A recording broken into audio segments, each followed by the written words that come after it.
ગાઈ વિધાનસભામાં કલાકારોનો સન્માન સમારોહ યોજાયો હતો. એમાં કલાકારોનો દરેક નાના મોટા બધા કલાકારો બધા જ સમાજના બોલાયા હતા. ખાલી ઠાકોર સમાજના નતા બોલાયા. સમગ્ર ઠાકોર સમાજની લાગણી દુભાઈ છે. તો ગાઈસ જેટલા કલાકારો આખા ગુજરાતમાં છે ને એટલા તો કલાકારોમાં ઠાકોર સમાજમાં છે. ઘેર ઘેર. તો ભલે અમુક યોગ્ય હોય ના યોગ્ય હોય પણ 10-15 તો કલાકારો એવા છે જે યોગ્ય છે. હા, એમાં તો એકાદાનું તો બોલાવ્યું. એકાદા તો સન્માન માટે બોલાવા હતા. અમારે એક જ ઠાકોર સમાજ સિવાય બધા કલાકારોને બોલાયા હતા. પણ આજે અમને એવું એવું લાગ્યું લાગ્યું. એટલા માટે અમે બોલીએ છીએ. કારણ કે એટલા બધા કલાકારો છે એક જ નજર ના આવી એટલે ભેદભાવ જ કહેવા આમ તો અમે કદી બોલતા નહીં, આજે અમે બોલવું પડ્યું.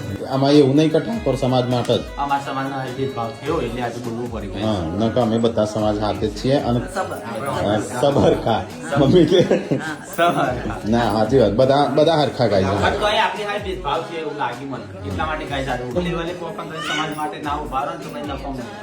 ના આપણે કોઈ પક્ષમાં કે એવા નહીં ઉભા રહેતા પણ સમાજ માટે તો હંમેશા ઉભું રહેવું પડે કારણ કે ભેદભાવ જો છે દેખાય છે. જ્યારે આપણી લાગણી તો ઉભા છે ત્યારે કોઈ બોલતું હોય.